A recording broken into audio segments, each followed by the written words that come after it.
Good evening, welcome, and salutations. I'm going to teach you about the invisible scaffolding of the modern world. Something you're not supposed to notice. You're supposed to live inside it. Either you benefit from it or you suffer under it. You never say its name. Oh no, you don't want to say it in polite company. This is white defaultness. Probably wondering what white defaultness is.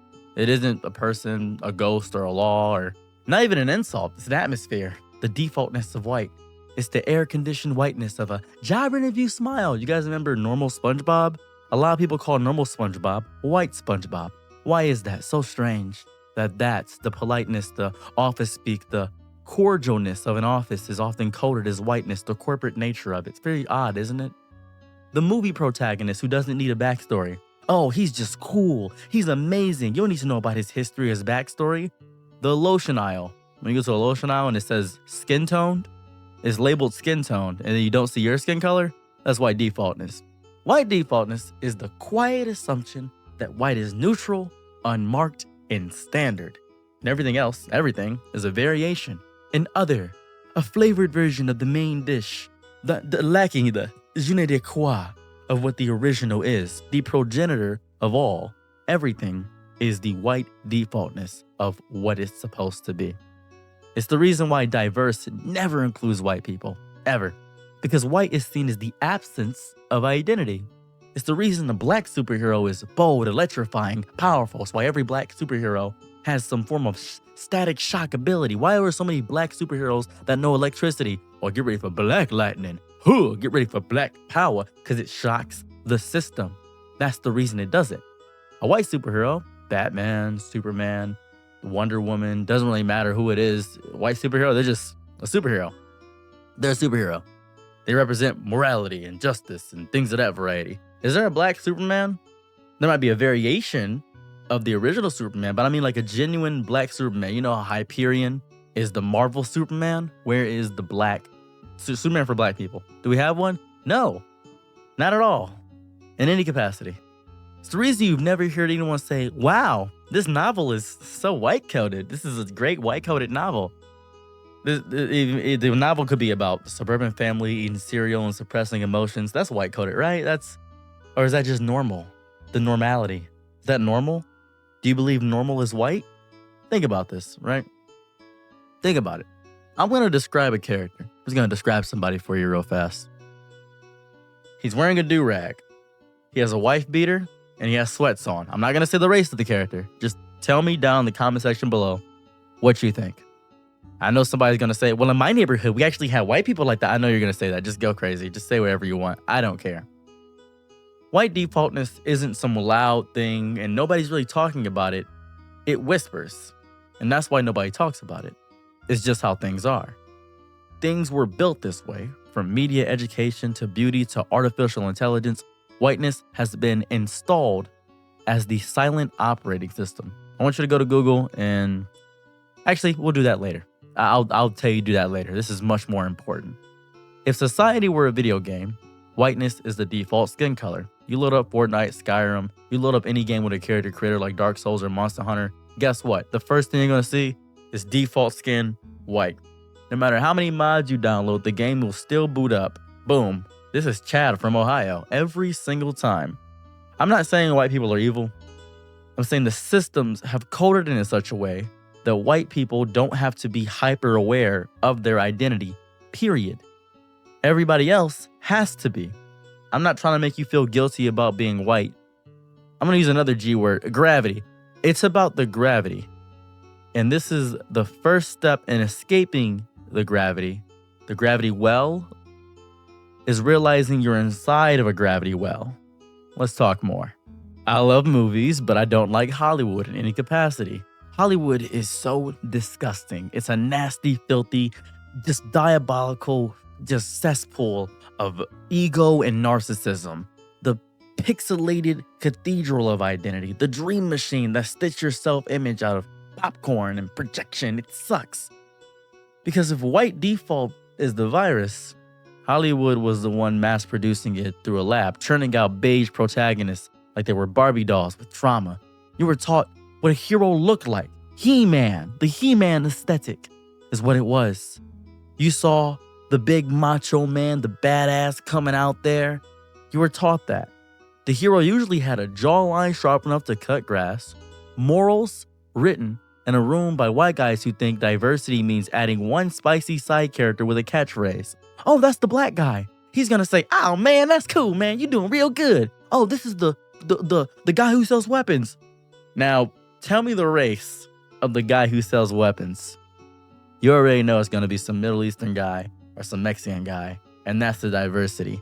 And then they're never gonna have a girl who's a black girl that's a love interest. It's always gonna be a white girl, long hair, milky chest receptacles, and then a tight bottom. That's what it was for a long time.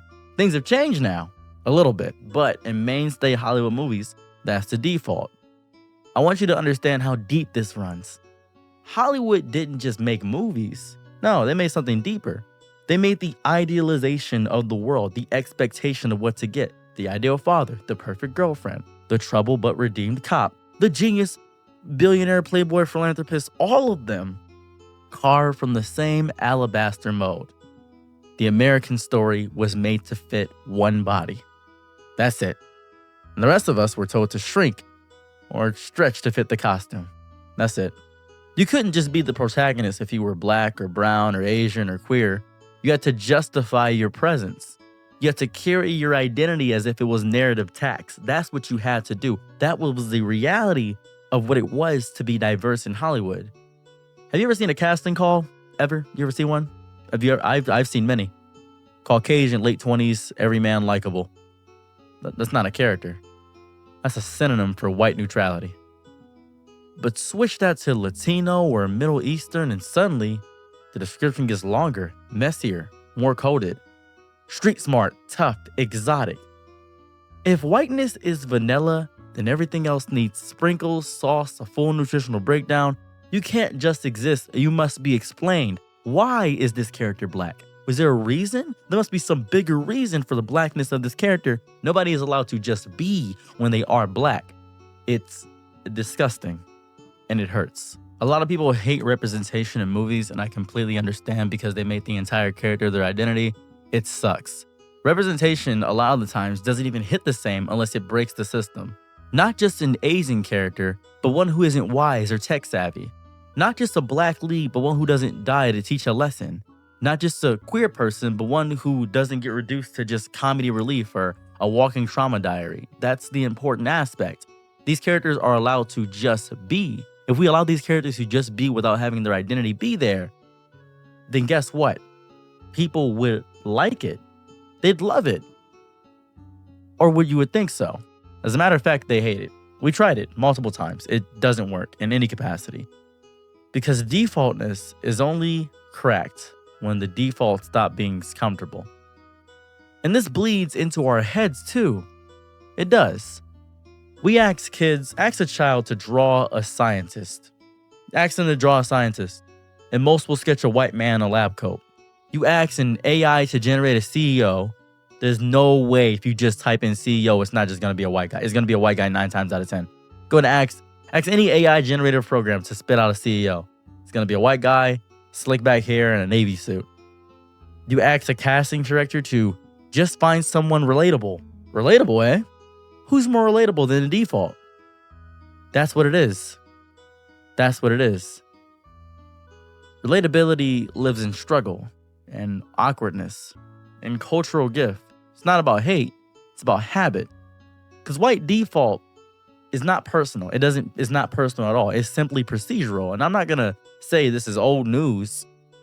If you look at Hollywood still, right now, Hollywood still treats movies with diverse cast like they're risks. They call it brave. Oh my God. Oh, this is brave to do this. It's not brave to cast a black woman as Ariel. One, it's dumb. That out is stupid. It's destroying the original source material because you're now taking the original and trying to say, well, we got to add an extra layer to it. No, it's dumb. It's dumb. It's brave to admit you only saw mermaids as white because that's what you were sold your whole damn life. Mermaids are white. Okay, that's amazing.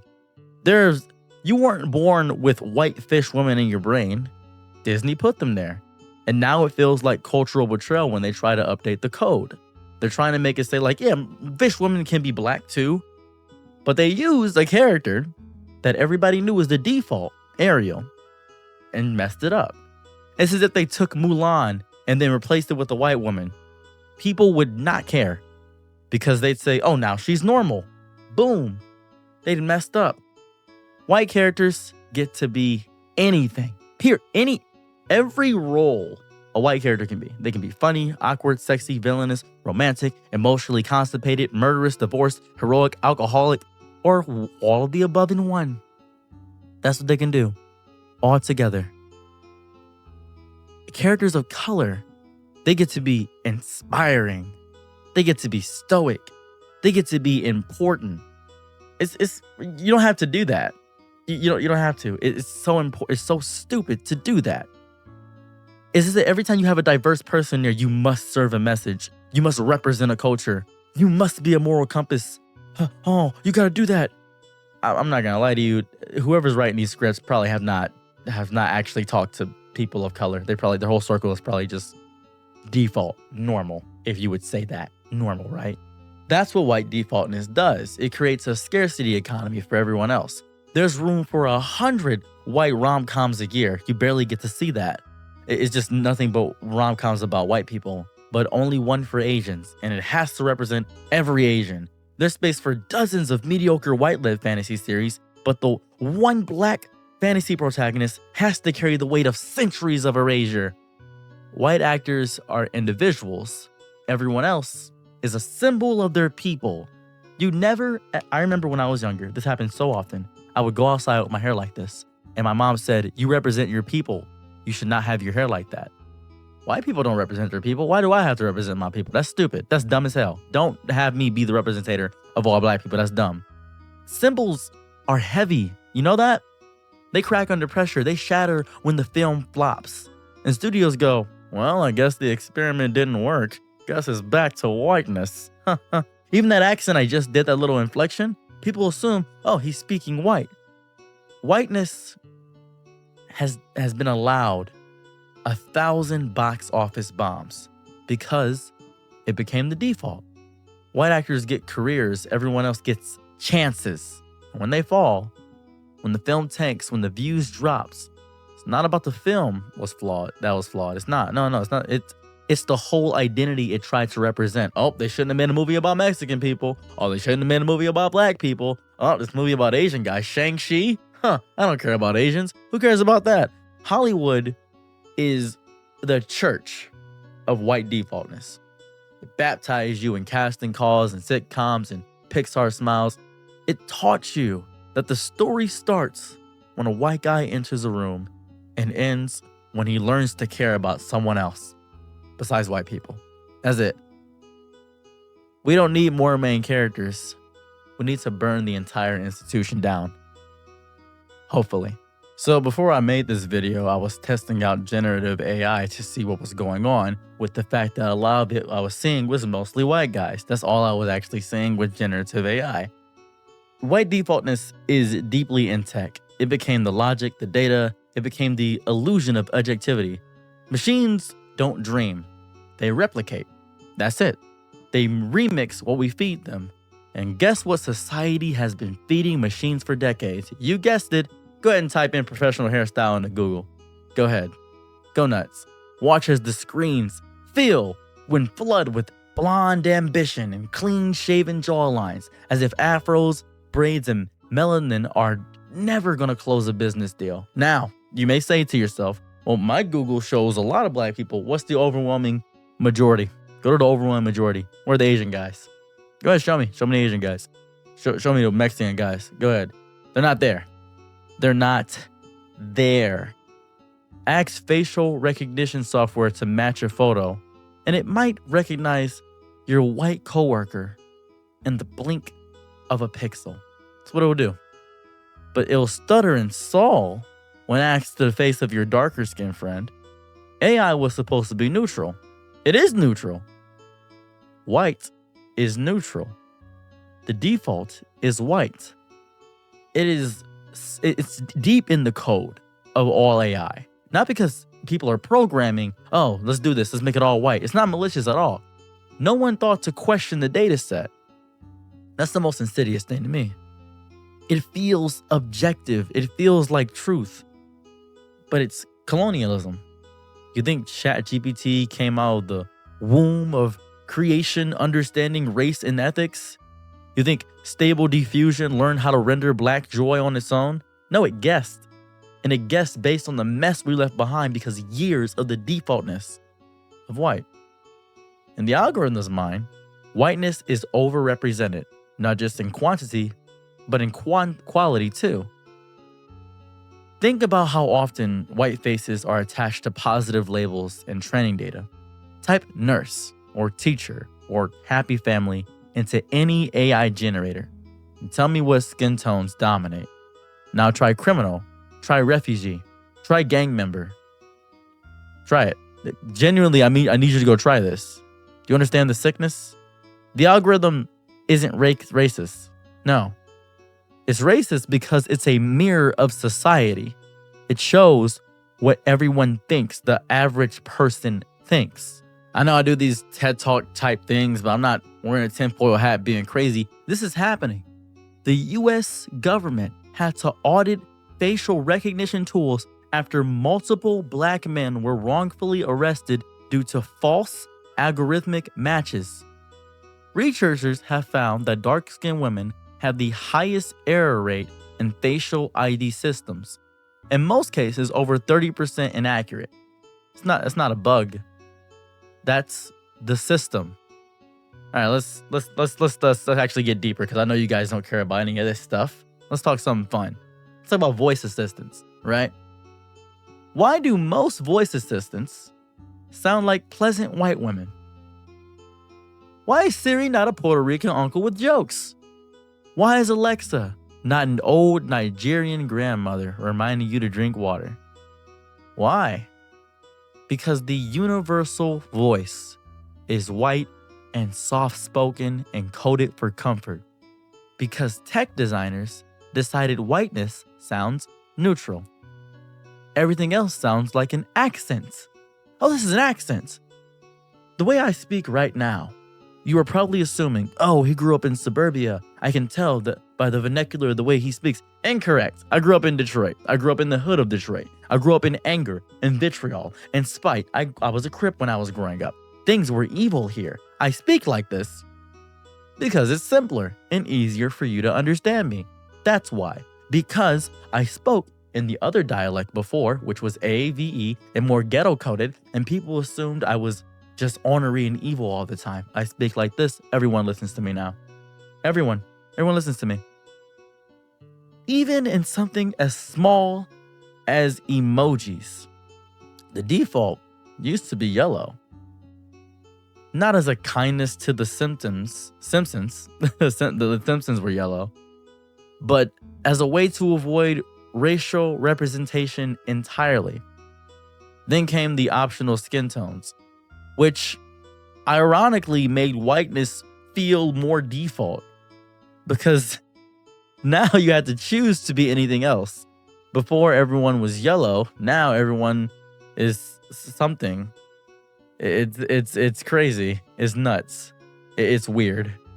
I'm not gonna talk filters. Oh my god. Have you used beauty filters ever? Have you ever used beauty filters? They slim noses, they lighten skin, they lift features towards Eurocentric ideals, effectively colonizing your face in real time. Try on a beauty filter. Try it out and watch your nose vanish. Just watch. Go ahead. You think that's just aesthetics? That's data, baby. It's design. It's coded racism, hiding behind a pink sparkle effect and a Kylie Jenner jawline. That's all it is. That's all it is. One last thing about AI. I don't think it's copying us. Not completely. It's cementing us.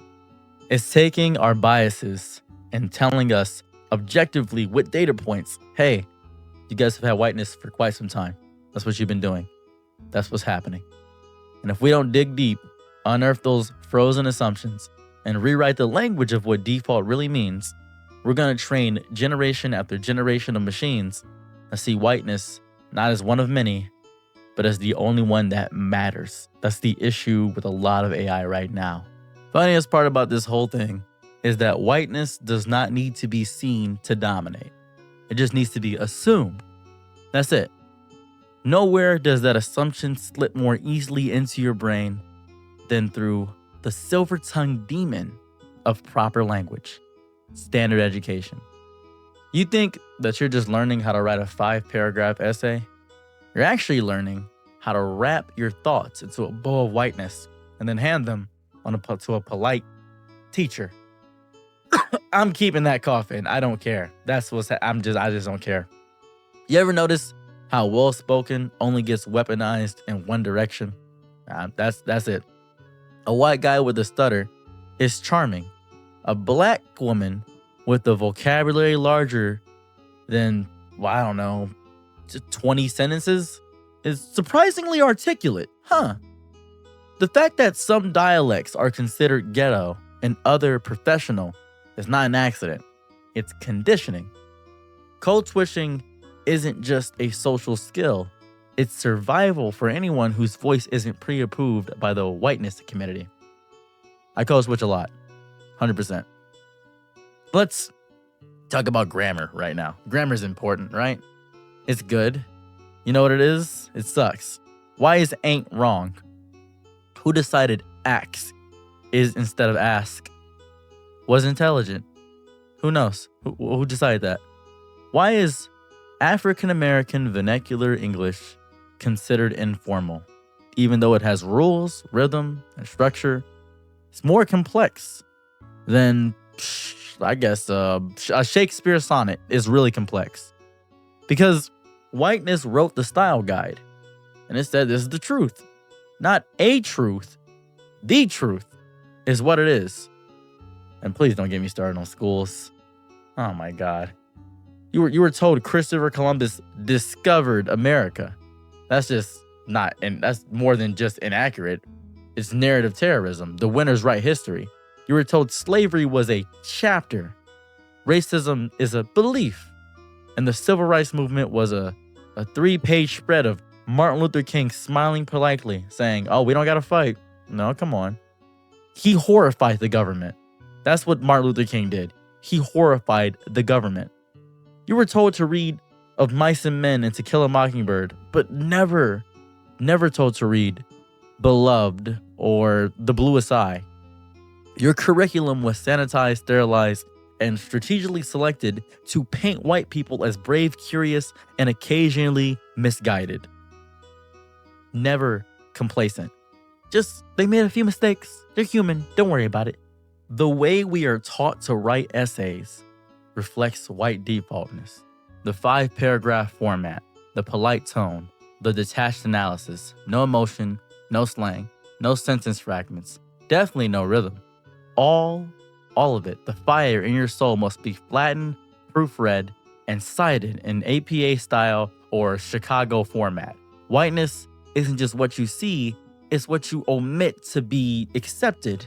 Now, extend this to professionalism. Oh my goodness. Let's the office dress code, the email etiquette, the neutral tone. Those were all code words for sound white enough that we don't feel threatened. That's why dreadlocks used to get you passed over at an old job. Why names like Deshaun get your resume filtered out by AI.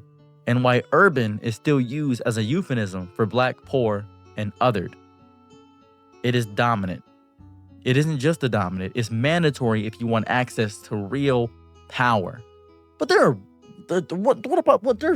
black people that are in power? I want you to look at the top 50 billionaires. Just Google the top 50 billionaires. How many of them are black? Have a fun time with that.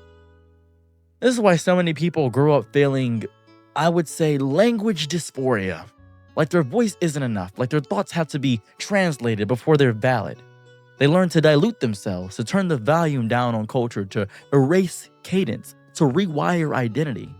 And they get called successful for sounding like their previous oppressor. That's not success at all. It's not. Even the phrase, speak English, is a trap. Because what they mean is white American English.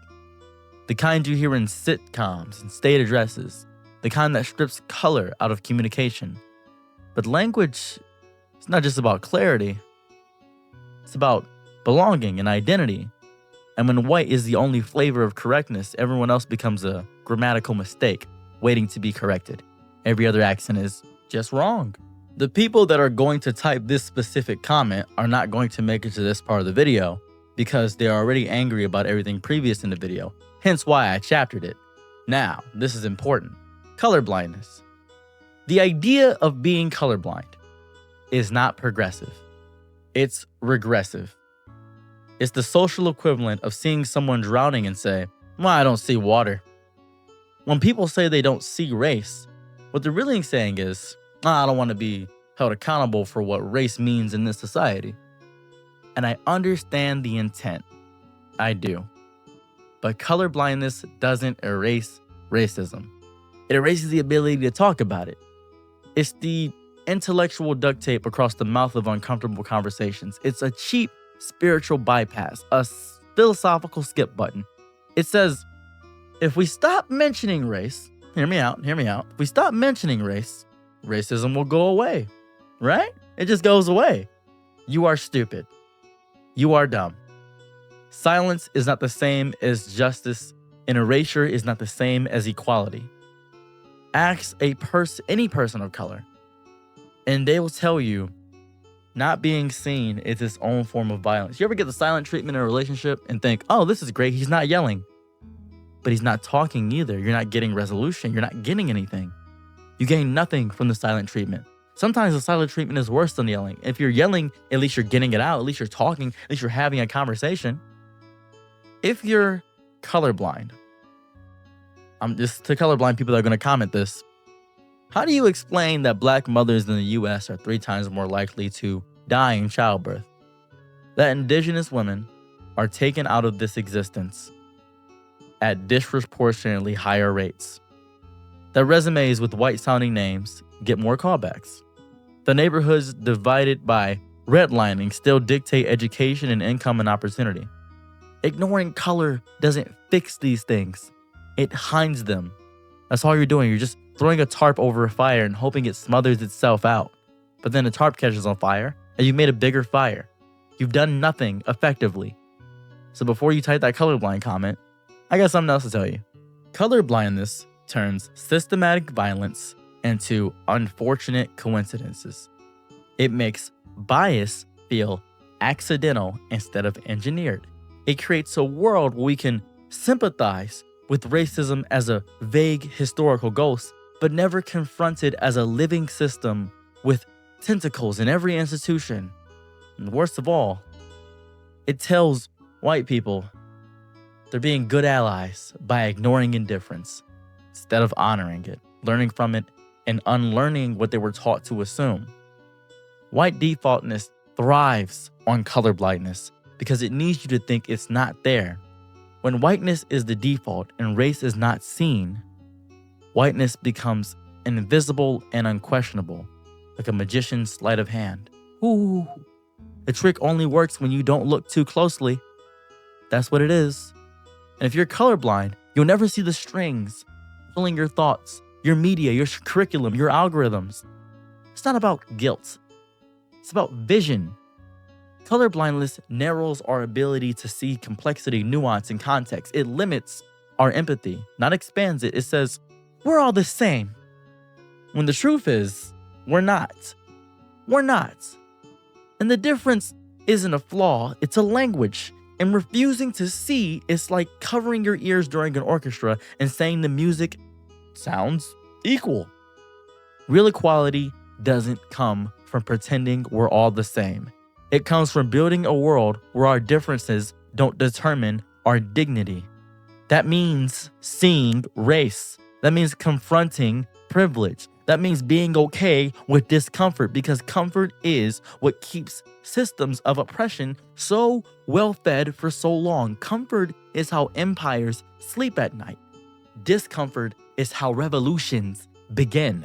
To the people that are going to type, I don't see race, I am very curious. What are you afraid of seeing?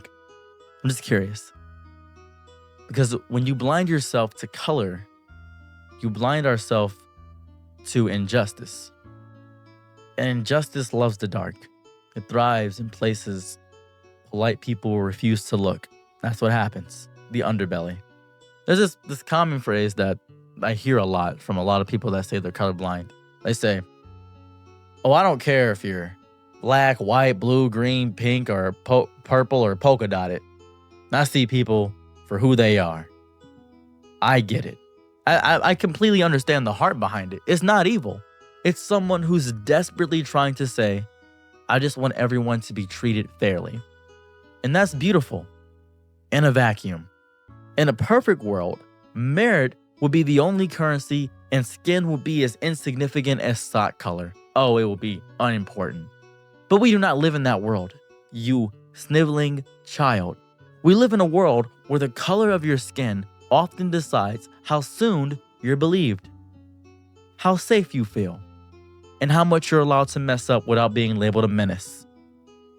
People who claim colorblindness often mean well, but good intentions don't defuse systematic injustice. Seeing people's character matters, but so does seeing the weight they carry, the biases they've endured, and the history that shaped their journey to this very moment. You can absolutely celebrate someone's integrity and drive while also acknowledging that the world doesn't hand out struggle in equal portions. Denying color means denying context, and context is where compassion blooms. So if you don't care what color someone is, great. Just don't ignore the fact that the world does. The goal isn't to erase color, it's to erase the hierarchy tied to it. Because when we recognize both merit and the obstacles that merit had to fight through, that's when we really see each other as humans. What happens now? Now that we've seen the scaffolding honing up whiteness as default, what happens when we realize the world was built on a template no one agreed to, but everyone has been measured against?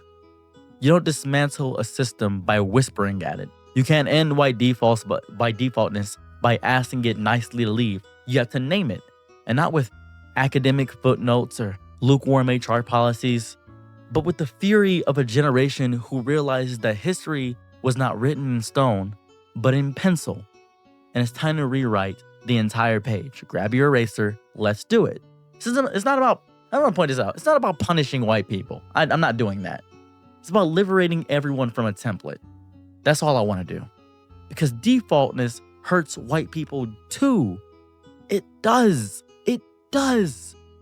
It flattens identity. It erases cultural nuance and replaces individuality with a bland beige standard that nobody can live up to without sacrificing truth. When everyone is pertaining to the default, no one gets to be real.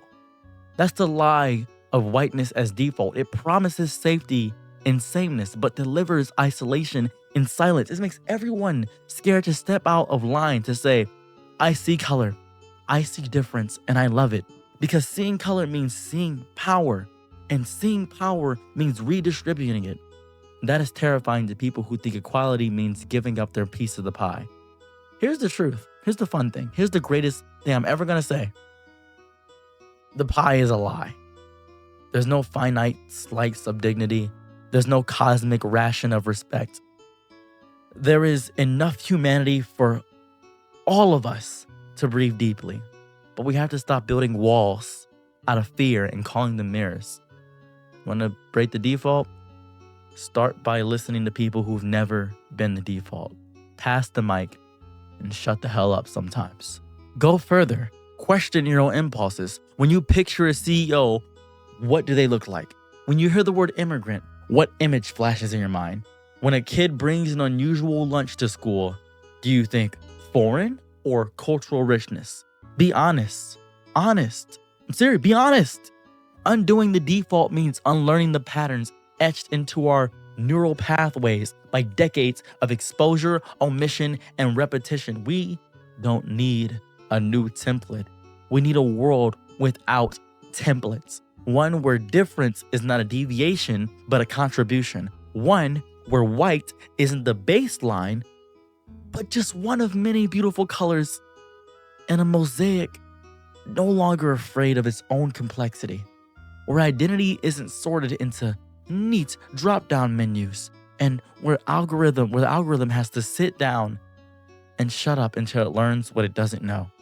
And maybe, just maybe, we'll build a culture where kids grow up never thinking they have to fit into a mold to matter, where they don't have to bleach their speech or flatten their names, where they don't feel like extra in somebody's movie, because we finally burned the script written in invisible ink that says whiteness equals protagonist.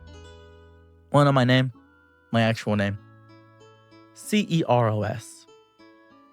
Lambient Balzabob Kaiser Whaley. It's my whole name. Very long. Very, very, very, very long.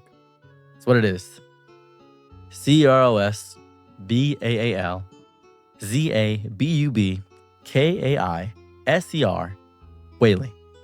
Incredibly long name. And I have been rejected from job applications time and time again because it's very long and it sucks. I have 3 college degrees that mean nothing. They mean nothing. I'm not asking you to flip the hierarchy. I'm not asking you to put diversity on top. I'm asking you to destroy the ladders entirely, to stop measuring worth and proximity to a fiction, to stop pretending we don't see the systems and instead start imagining new ones. Also, as a fun little aside here, I hate when people say white people don't have culture, and their identity is just beige wallpaper void of texture and rhythm and no ancestral spice. And that lie has worked so well, it started to rot from the inside. White culture exists. Celtic chants echo through stone cathedrals. Norse mythology lives in the tattoos of metalheads. Appalachian folk music howls in moonlight hollers. And Slavic rituals bloom through fire and frost and forests. White people have a deep-rooted culture. It's just that capitalism flattened it. Whiteness sanitized it. The empire dressed it up in khakis and said, "Smile for the census." The construct of what whiteness is was never built to preserve culture. It was built to consolidate power. When a bunch of immigrants came over that were Irish, Italian, Polish, German, all this stuff, they were all just white. That's it. They were all just white. That's it. It erased Irishness, Italianism. It replaced Polish folk tradition. It destroyed German folklore and replaced it with credit scores and property taxes. It turned surnames into LinkedIn handles and ancestral foods into, this is unseasoned. It offered access to power in exchange for forgetting. Forget your roots. Forget your language. Forget the music your grandmother sang while hanging laundry in the wind. Just sign here. Assimilate. You get a slice of the empire. Just don't ask where it came from. The beautiful, brutal, necessary part is that you need to reclaim your white culture. And it sounds silly from a black guy, but hear me out. Take the whole inheritance. You don't just get the stone circles and the fairy tales. You get the colonization too. You get the witch burning and the slave ships.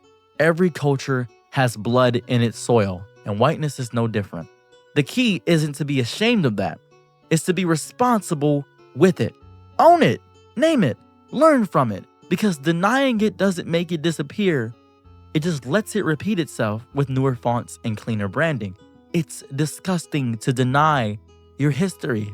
Every single culture on the planet has a horrifying past. All of them. Cuban culture, Nicaraguan culture, black culture, African culture, Easter Islands, Japanese, Chinese, every single Mongolian. It doesn't matter. All of them have histories of genocide, empires, slavery, war, you name it, everything. Humanity has broken itself in 1,000 ways through history. It always does it. Every culture does it. None of them are completely infallible. It is insane. To act like they are is stupid. It's dumb. No one gets to stand outside of the blast radius. What makes culture worth celebrating isn't perfection. isn't a clean slate forever, that they didn't do anything and they've always been clean and perfect. It's resilience. It's the way stories are carried despite the broken bone, the way music is still played in the shadow of tombstones, the way food is seasoned even when the land has been stolen. Culture is not clean. It's blood and salt and joy and dirt, and that's why it matters. White people have a right to reconnect with their own stories. Not the myth of supremacy, but the real stuff. You know? The folklores, the crafts, the dialects that were smothered out in the name of becoming white. They deserve to grieve what was lost and reckon with what was done, because only then can solidarity be real. You can't stand beside other cultures while pretending you have none. You can't do that. But you also can't weaponize your identity to deny others their voices. Culture is not a costume or a shield. It is a responsibility. White culture is not mayonnaise and war crimes. It's deeper than that. It's been buried beneath privilege and power, but it's still there, waiting to be remembered with honesty. You don't get to choose only the pretty parts. You take the whole tapestry, the guilt, the glory, the ghosts. That's the price of being real. Maybe, just maybe, that's how healing starts. So please, remember. I'm your Nick at night, be my Laura, happy to try what you need. Your world, I love to live in it. I love the ride.